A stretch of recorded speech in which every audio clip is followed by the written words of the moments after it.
Hello friends, ಎಲ್ಲರಿಗೂ ನಮಸ್ಕಾರ. Welcome back to my YouTube channel. Friends, ಇವತ್ತಿನ ಸ್ಪೆಷಲ್ ರೆಸಿಪಿ ಕಡಲೆಬೇಳೆ ಮಸಾಲ ವಡೆ. ಸಿಂಪಲಾಗಿ ತುಂಬ ಚೆನ್ನಾಗಿದೆ. ಬನ್ನಿ ಏನೇನು ಬೇಕು ಇಂಗ್ರೀಡಿಯೆಂಟ್ಸ್ ನೋಡೋಣ. ನಾನು ಕಡಲೆಬೇಳೆ 200 ಗ್ರಾಮ್ಸ್ ತೊಗೊಂಡಿದ್ದೀನಿ. ಇದನ್ನೇ 4 ಅವರ್ಸ್ ನೀರಲ್ಲಿ ನೆನೆಸ್ಕೋಬೇಕು.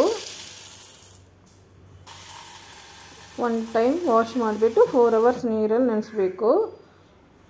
ಬನ್ನಿ ನೆನೆದಿದೆ ನೋಡೋಣ. 4 ಅವರ್ಸ್ ಆಗಿದೆ, ಚೆನ್ನಾಗಿ ನೆನೆದಿದೆ. ಇದನ್ನೇ 2 ಟೈಮ್ಸ್ ವಾಶ್ ಮಾಡಿಕೊಂಡು ಇದರಲ್ಲೇ ಇವಾಗ ಏನೇನು ಇಂಗ್ರೀಡಿಯೆಂಟ್ಸ್ ಹಾಕಬೇಕು ತೋರಿಸ್ತೀನಿ ಬನ್ನಿ.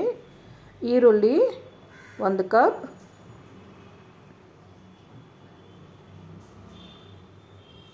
ಚಕ್ಕೆ 2 ಪೀಸ್, ಲವಂಗ 6 ಪೀಸ್, ಸೋಂಪು ಅರ್ಧ ಸ್ಪೂನ್, ರುಚಿಗೆ ತಕ್ಕ ಉಪ್ಪು, ಶುಂಠಿ ಸ್ವಲ್ಪ, ಬೆಳ್ಳುಳ್ಳಿ 4 to 5 ಪೀಸ್, ಹಸಿಮೆಣಸಿನ್ಕಾಯಿ 5 ಪೀಸ್, ಕೊತ್ತಂಬರಿ ಸೊಪ್ಪು ಸ್ವಲ್ಪ, ಡೀಪ್ ಫ್ರೈಗೆ ಆಯಿಲ್. ಬನ್ನಿ ಮಿಕ್ಸಿ ಜಾರ್ ತಗೊಳ್ಳೋಣ. ಈಗ ನಾವು ಬೇಳೆ ತೊಳೆದಿಟ್ಕೊಂಡಿರೋದು ಮಿಕ್ಸಿ ಮಾಡ್ಕೊಳ್ಳೋಣ. ಬೇಳೆ ಎಲ್ಲ ಹಾಕಿದಾಯಿತು. ಬೆಳ್ಳುಳ್ಳಿ, ಶುಂಠಿ,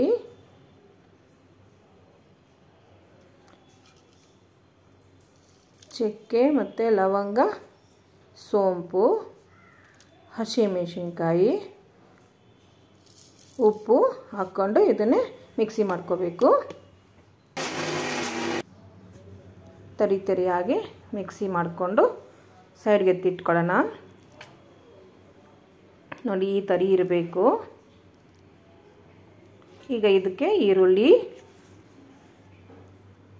ಸ್ವಲ್ಪ ಕೊತ್ತಂಬರಿ ಸೊಪ್ಪು ಹಾಕಿ ಚೆನ್ನಾಗಿ ಇದನ್ನೇ ಮಿಕ್ಸ್ ಮಾಡಿ ಇಟ್ಕೋಬೇಕು ವಡೆ ಹಾಕ್ಕೊಡೋಕ್ಕೆ. ನೋಡಿ ಈ ರೀತಿ. ಬನ್ನಿ ಇವಾಗ ಸ್ಟವ್ ಅನ್ಸ್ಕೊಡೋಣ, ಡೀಪ್ ಫ್ರೈ ಮಾಡೋಣ. ಬಾಣಲಿ ಇಟ್ಕೊಡೋಣ. ಬಾಣಲಿ ಬಿಸಿ ಆಗಿದೆ. ಈಗ ಆಯಿಲ್ ಡೀಪ್ ಫ್ರೈಗೆ.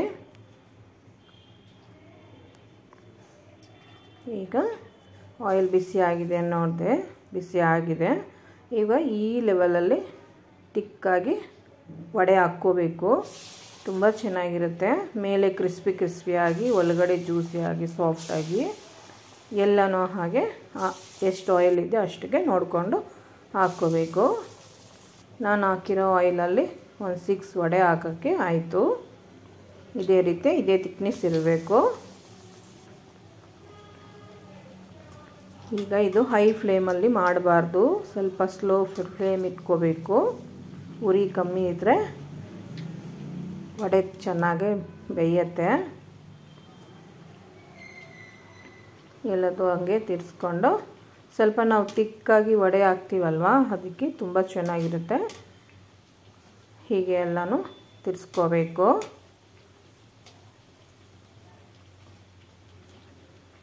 ಆಗ ಒಳಗಡೆ ಎಲ್ಲನೂ ಜ್ಯೂಸಿ ಆಗಿರುತ್ತೆ ಫ್ರೆಂಡ್ಸ್. ಈ ರೀತಿ ನಾವು ಬೇಯಿಸ್ಕೊಂಡ್ರೆ ಒಳಗಡೆ ಸಾಫ್ಟಾಗಿ, ಜ್ಯೂಸಿಯಾಗಿ, ಮೇಲೆ ಕ್ರಿಸ್ಪಿಯಾಗಿ ವಡೆ ಅಂತೂ ಸೂಪರಾಗಿರುತ್ತೆ ಫ್ರೆಂಡ್ಸ್. ಆಲ್ಮೋಸ್ಟ್ ಆಗಿದೆ, ಇನ್ನೊಂದು 2 ಮಿನಿಟ್ಸ್.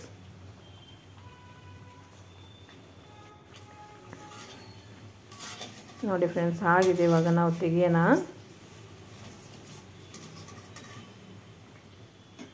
ನೋಡಿ, ನೋಡೋಕ್ಕೆ ಎಷ್ಟು ಚೆನ್ನಾಗಿ ಕಲರ್ಫುಲ್ ಆಗಿದೆ.